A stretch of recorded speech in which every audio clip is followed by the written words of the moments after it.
Hoy, saan ka pupunta? Papasok na po sa school. Be, Sabado talaga ngayon, walang klase. Gagawa po pala kami ng project. Project. Gagawa lang ng project, kailangan naka-outfit. Alam ko na yun eh. Gagala ka lang talaga bakla, wag mo kayo na eme. Ano, may pera ka? Pamasahe lang. Send na kitang 10K. Naku, sabihin sa'yo, ganda-ganda mo, wala kang pera. Thank you, ma. Sige na, gora na. Opo. Umuwi kang buo ha. Ma, patulong po sa assignment. Ay, oo naman. Ano bang assignment yan? Ba't nahirapan ka? Sa math po, ang hirap talaga ng algebra, hindi ko masagot. Nakala mo, dapat natututo ka na din sa mga bagay-bagay sa mundo. Kasi paano pag nawala ako? Sino magtutulong sa'yo? Wala. Tsaka, ano naman kung bumagsak ka sa math? Bakit pangarap mo ba maging mathematician? Hindi po. Same. Okay lang, yakit bumagsak ka. Huwag mo na sagutan. Anong nangyari? Ba't umiiyak ka? Yung kaklase ko sinabihan akong pangit. Anong magagawa mo? Napapangitan nga sa'yo. Alam mo yung mga ganyang bagay, di na yan iniiyakan. Tapos sabi niya, mana daw ako sa nanay ko pangit. Sabi niya yan? Opo. Sinabi niya, saan nakatira yan? Bakit ba ako, anak? Hindi naman ako pangit, di ba? Diba? Yun. Kakainis na Oo, masyado. Ganda Tapos niya. ito pa. Tapos? Ay, wait lang. Ikwento ko na ba to? Ang alinte.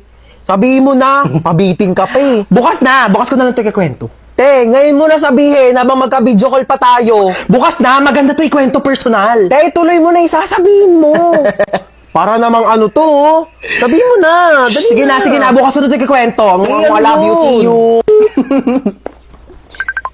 Kulit naman na ito. Hello! Bukas ko na nga ikikwento. Ngayon na. Dito na ako sa inyo, oh. Dami kasing alam, ayaw pang sabihin kanina sa call. Tuloy mo na. Uy, hello. Lika, pasok ka. Sorry mainit ba? Wala pa kasing aircon dito sa sala. Gusto mo sa kwarto ka na lang, may aircon doon. Di na, wag Sige na. pinapawisan Alam mo, kahit ka sa na. aircon, pinapawisan talaga ako kasi mabilis ako magpawis talaga. Sure ka ha? Sige, wait lang. Uy, nung ginagawa mo ba't ka nandito? Saan ka pupunta? Tatambay ako sa kwarto. Diyos ko, ang init. Bubuksan ko yung aircon ha. Baka may gusto kang kainin. Marami kaming pagkain dito. Gusto mo? Ay, kumain na ako. Sure ka ha? Di ka ba nagugutom? Nagutom ako. Hindi ko pwedeng kainin. Ay, parang masarap to. Ang panulak dyan. Dala itong rep na to. Puro tubig lang laman. Mag-stock nga kayo na Coke dito. Saan si tita? Tita! Magluto ka ng adobo mamaya ha. Dito ako kakain. Oo, nak, sige. Period. Huy, anong ginagawa mo dyan? Ako na maghuhugas. Okay lang.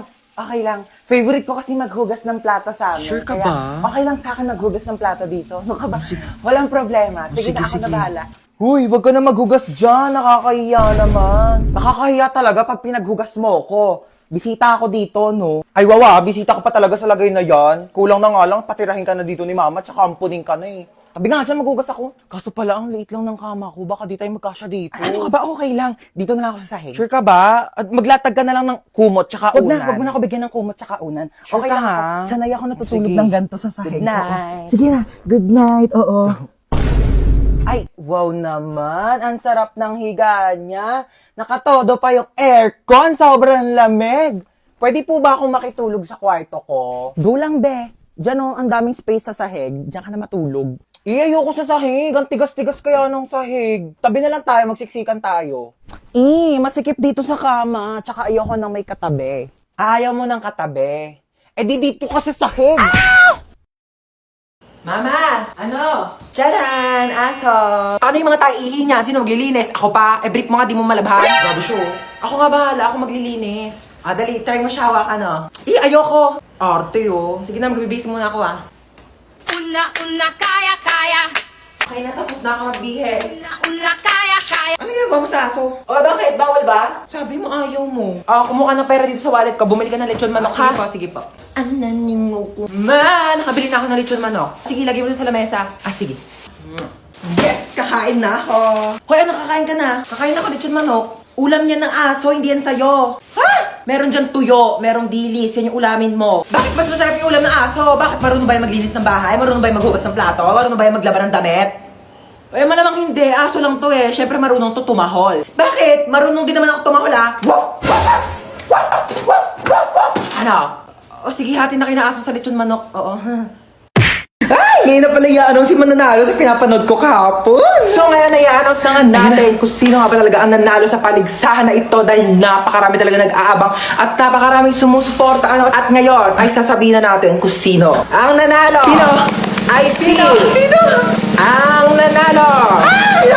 Oh my gosh. Ang nanalo ay sasabihin ko after ng commercial na ito. Kaya manood ka lang. Commercial? Ano? Sabihin mo na ngayon, tagal ko na nag-aantay. Bakit di mo na sabihin? Bakit kailangan pa mag-commercial break? Kanina pa ako nag-aabang dito, ha? Pag-aantay mo pa ako. Sabi mo, hindi. Sabi mo. Ang nanalo ay ang contestant number 1. Hoy, ano? Hindi ka na ba maglilinis ng bahay? Puro ka na ng cellphone? Wait lang, kakagising ko lang naman eh. Wala ka na kinilos dito sa bahay ah. At paano pag nawala ako? Kaya mo na ba mabuhay mag-isa? Ito na nga. Magwalis ka dyan, maglilinis ako ng CR. Asan yung panlinis ko dito ng CR? Ito yata. Nak, may tumatawag yata sa cellphone ko. Sagutin mo nga. Ikaw na sumagot niyan. Sige na nga. Hello Mare, ano balita? Tututbrush muna ako ah. Ba't nandito sa kubeta yung toothbrush ko? Sige ha, tatawagan kita mamaya. Asan yung toothbrush dito sa may kubeta? Nak, kinuha mo ba yung toothbrush dito sa may kubeta? Toothbrush ko to. Yang ginagamit mong toothbrush pang linis ko yan dito sa kubeta. Eto yung toothbrush mo nasa baso. Kaya pala ang baho ng lasa eh.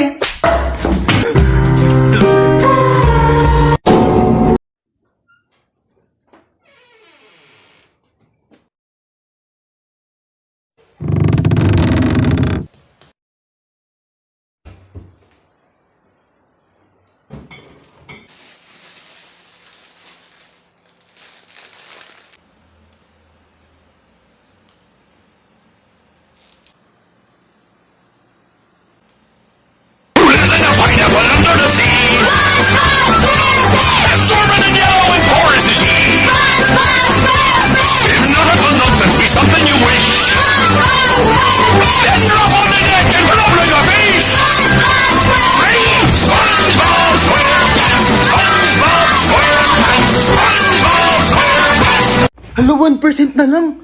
Saan ba yung charger ko? Yun. Charge ko na nga lang muna to. Matutulog na lang ako. Saan ba yung charger? Lobat na ako eh. Yun. Tulog-tulog pa siya oh. Sasayang talaga to ng kuryente. Ba't ang init? Bakit di dito naka-charge? Sino din nagpatay ng electric fan? Ba't mga tao dito? Parang di naman pamilya. Paano ba kasi ito tanggal? Hala na putol. Okay na yan. Kuya, alamin ko lang yung ring light. Magti-tiktok lang ako. Ingatan mo yan ha. Baka masira. Sige. Hala nasira. Halang mahal-mahal ng ring light na yan. Nagpapabili kayo, tas di kayo marunong mag-ingat, ha? Sino nagsira niyan? Ayan na, si Bunso. Kung talagang bata ko, napakalikot mo eh. Kuya, alam mo ba? Di pa. Siyempre, pag sinabi mo, alam ko na. Kasi di ba yung sa... Ha? Sabi ko yung may hotdog. Hoy, mag-grocery ako. Sasama kayo? Ay, masama pala ako. Sasama din ako, may papabili akong laruan. Ako wala akong papabili, pero sama na rin ako sa inyo. Siya, sumama na lang kayong lahat. Yeah. Okay na, alis na tayo ah. Ay, nasan pala si Yaya? Ay, wala si Yaya, day off. Namiss ko si Yaya. Nandito na tayo. Ito, Joy. Tapos, ito. Mama, ito papabili ko. Di mo naman to kailangan eh. Sige, bilhin natin. Ito. Ma, ito papabili ko. Magkano to? 700. 700? Gagamitin ko sa school yan, ma. Sigurado mong kailangan mo to ah. Ay, CR muna ako saglit ah. Ito na po, ma'am. Thank you. Tara, uwi na tayo. Yeah. Yay! May laruan na ako! Wala na ba tayo nakalimutan? Parang wala naman ng kulang. Uwi na tayo. Sige, uwi na tayo. Ay, teka. Parang may nakalimutan tayo. Ay, oo nga. Nakalimutan kong bumili ng itlog. Oo nga, ma. Tsaka nakalimutan ko pala magpabili ng ballpen. Nakalimutan ko din magpabili ng truck. Kaya pala parang may kulang. Sige, bukas na lang. Uwi na tayo. Mama? Ay, manonood ako ng horror movie. Ang kwentong ito ay tungkol sa isang babaeng nakakatakot na kumakatok sa pinto tuwing 3:00 ng madaling araw. Sus, bakit kasi pinapaniwalaan yung mga gantong bagay? Hindi naman totoo to. Based on a true story. Paano magiging true story to? Hindi naman totoo yung mga gantong bagay. Teka lang, anong oras na ba? Alas 3 na pala ng madaling araw.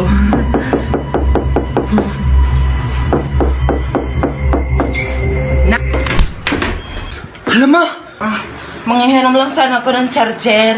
Kasi lubat na yung cellphone ko. charger. Oh, ba't si mama? Salamat.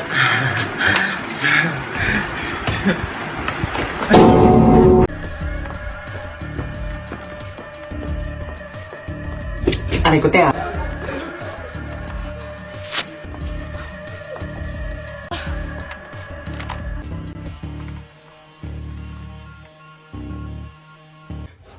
Hoy, pugi ng isa oh. Kung natataka kayo kung bakit kayo nandito, hostage kayo. Ano daw ba yung hostage? Yung ba yung inuulang? Bali yung sausage yun. Manahimik. Ako, may na magsalita. Kung kaya masaktan ha? Ayan, susundin nyo lang naman yung mga utos namin. Madali lang to, di ba girl? Kurit ka dyan, sis. Napili ako. So, ito yung first challenge mo. Sasagutin mo yung tumatawag sa phone, okay? Hello, sino to? Ay, nako. Kung si Lido, wag mo ko taguan, ha? Sinasabi sa'yo. Sabi mo wala ako. Wala siya dito. Wala dito yung tatay ko. Ay, nako. Nasaan naman? Kabayawan ko. Hanapin mo. May mata ka, di ba? Bakit mo ba siya hinahanap kasi? Ay, nako. Laki ng utang niyan sa akin, ha? 10,000. Hindi kayo marunong magbayad o utang-utang kayo. Kagaling niyo mag-utang. Tapos kapag sinisingil kayo, kayo pagalit. Ang kakapal ng mukha ninyo. Kaya mo na yan. Ba't di ka marunong mag-antay?